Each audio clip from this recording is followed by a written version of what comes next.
Hello friends, Zachary Stockill here from retroactivejealousy.com, and in today's video I'm going to discuss the very tricky issue of what to do when your partner is keeping in touch with their ex. If you've been enjoying these videos, if you want me to keep doing this, please take a minute to click the like button below. Also be sure you are subscribed to my channel. Okay, let's get right into it. Today we're answering an email from a viewer named Seren. That's a really pretty name. Seren writes, I've seen a few questions about being worried that a boyfriend is talking to their ex, but what do I do when my boyfriend actually does still talk to his, and she has in brackets, toxic ex? She messages him on social media and approaches him on nights out. I feel like that messaging makes my retroactive jealousy recovery 10 times harder. I've expressed that I don't like it and that it makes me uncomfortable. Okay, Seren. Tricky issue. I think the first thing that is worthwhile thinking about, and perhaps worthy of a conversation with your boyfriend, is why is he talking with his ex? Particularly because you mentioned that his ex is toxic, in your words. So why are they messaging each other?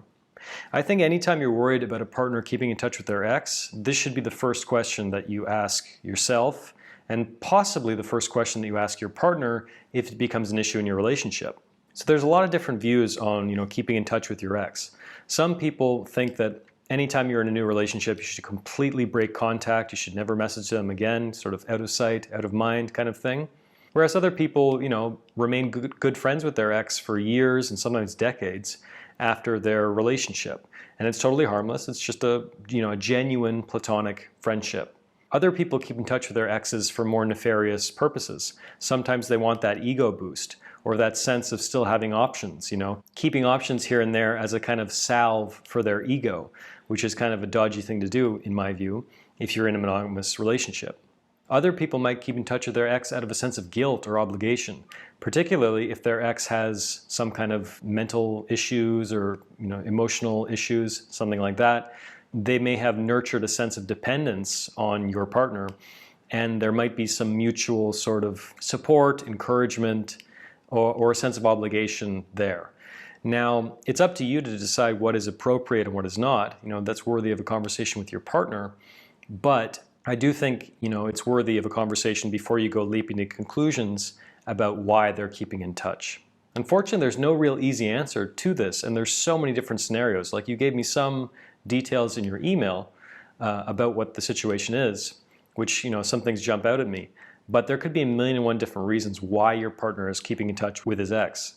And in my view, any way that you might be feeling about it or any conversation with him needs to start there with this question of why. And frankly, if you're with someone who is keeping their ex in their life as a kind of ego boost, or wanting to keep their options open, so to speak, and you are interested in a genuinely monogamous relationship, that's probably a pretty good indication that you and your partner don't share the same values, and maybe you'd be better served in a different relationship.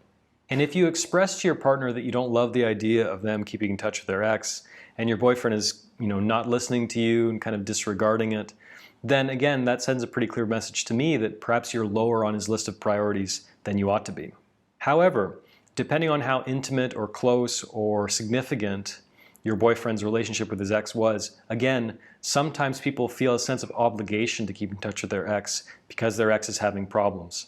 So I'm not saying it's right or wrong, that's really not for me to judge, but I have to come back to this idea that I think any conversation on this topic needs to begin with the question, why?